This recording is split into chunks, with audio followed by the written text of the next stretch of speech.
Kui su puu ei kanna vilja, ära raiska rohkem raha igasuguste imelike segude ja väetiste peale, mis panevad puu vaid lehti kasvatama. Ja kuula hästi, su puu peidab endast tohutut saaki ja vajab vaid seda, et aitaksid teda 3 lihtsa nipiga, mida ma sulle näitan.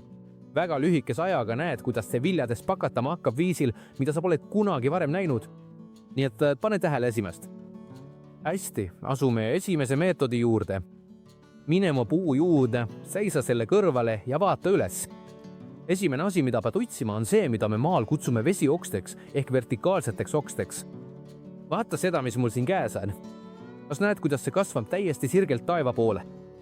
See on jäik, tugev ja väga ilusa rohelise värviga. Aga las ma ütlen sulle midagi. See oks petab sind. See oks on nagu korsten, mille kaudu puu raiskab kogu jõudu ja toitaineid, mida ta mullast ammutab. Kui su puu on täis selliseid sirgeid oksi, siis unusta sel hooajal puuviljade söömine. Puu kasutab kogu oma energia ainult ja eranditult selleks, et kõrgemaks kasvada. Nii et parandame selle kohe praegu ja ilma ainsatki senti kulutamata. Vaata, kui lihtva see on. Võta jupp mööri või pehmet paela. Oluline on, et see poleks peenikene traat, et mitte puukoort vigastada. Seo üks ots ettevaatlikult oksa ülemise osa külge. Nüüd väga õrnalt hakka seda allapoole painutama. Seda pole vaja murda ega järsult jõuga painutada.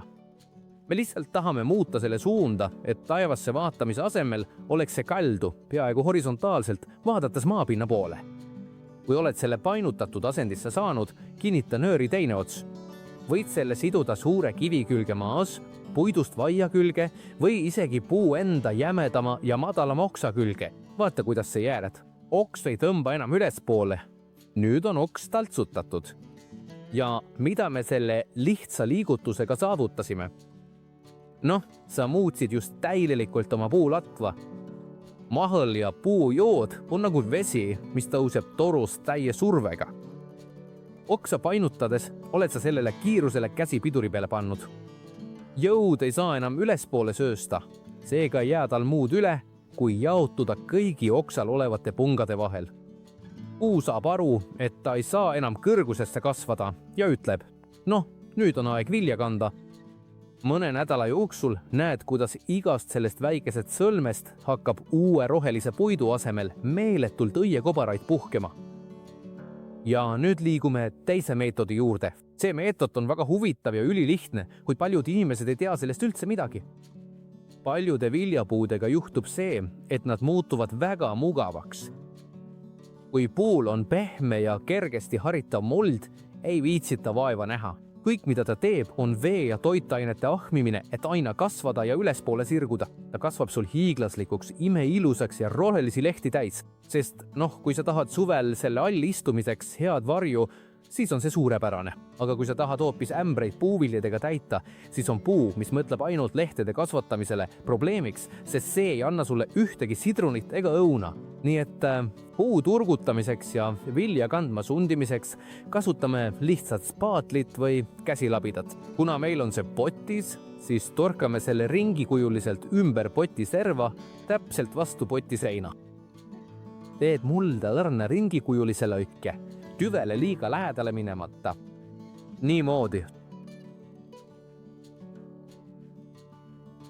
Kui sul on puu istutatud otse maasse või aeda, tehakse seda täpselt samamoodi. Ainult, et spaatli asemel kasutad tavalist aialabidat ja teed 3-4 labidatorke ümberringi paari vaksa kaugusel tüvest. Küll aga ole väga ettevaatlik, et sa liiale ei läheks.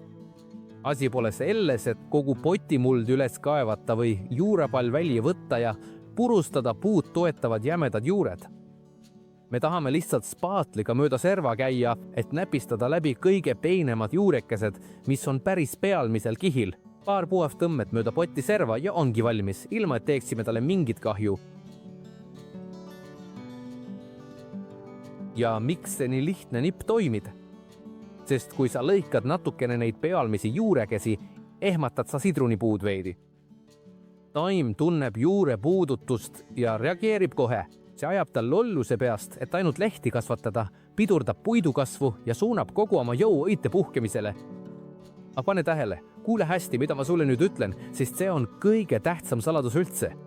Need võtted on ammu järele proovitud ja need on tehtud juba aegade algusest, aga sa pead neid tegema kuu aega enne loomulikku õitsemise aega, talve lõpus või kevade algusest, sõltuvalt sinu piirkonnast. Kui sul tuleb pähe seda teha täiesti väljaspool hooaega, siis puu küll ajab ehmatuse tõttu õied välja. Aga kuna kliima või temperatuur ei ole soodsad, kukuvad need õied lõpuks maha, andmata ühtegi sidrunit.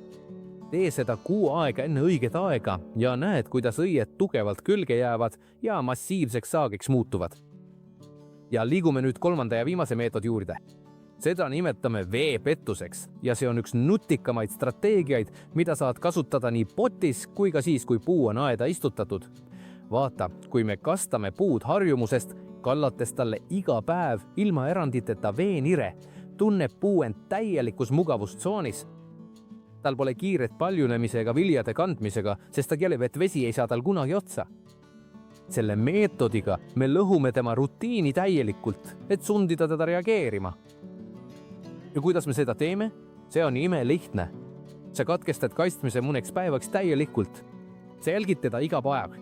Kui näed, et muld on kuiv ja lehed kaotavad veidi oma tugevat läiget või tõmbuvad kergelt sissepoole, pane tähele ainult veidi, ilma et laseksid taimel ära kõrbeda või lehti maha ajada, siis ongi õige hetk tegutseda. Sel täpsel hetkel annad talle korraga rikkaliku kastmise. Kalla taime jalamile korralik ämbritäis vett, et muld saaks täielikult läbi vettida. Ja mis puu peas toimub, kui sa seda teed? Pärast seda väikest põuda ja äkilist veeannust tõlgendab puu seda nii, et halb aeg on läbi ja hea vihm on saabunud. Taim ehmatab veidi, aktiveerub ja ütleb, see on minu hetk. See peatab järsult puidu kasvu ja suunab kogu energia õiepungade puhkimiseks. Kuid sarnaselt eelmisele meetodile pea meeles, et seda tuleb teha kuu aega enne selle loomulikku aega. Kui teed seda kuu aega varem, on puu vastuseks massiline õite puhkimine, millest saavad päris viljad. Ja nüüd pane need 3 lihtsat kohandust õigel ajal praktikasse ja ma garanteerin, et sel hooajal näed oma puud sellisena, nagu sa pole seda kunagi varem näinud. Pungil täis vilju. Ja kui sul on küsimusi või tunned, et sa ei saanud mõnest videosammust päris hästi aru, siis lihtsalt kommenteeri siia alla ja ma aitan sind väga hea meelega. Nii et kirjuta mulle kommentaaridesse, kust sa seda videot vaatad ja millise viljapuuga sul probleeme on. Nii saan ma sulle täpselt nõu anda, millal on sinu kliimas kõige parem aeg neid meetodeid rakendada. Kui sulle video meeldis, pane sellele üks kurralik like, telli kanal, et mitte millestki ilma jääda ja jaga selle nendega, kellel on kodus mõni kurb viljapuu. Kõigile suur kallistus ja näeme järgises nõuandes.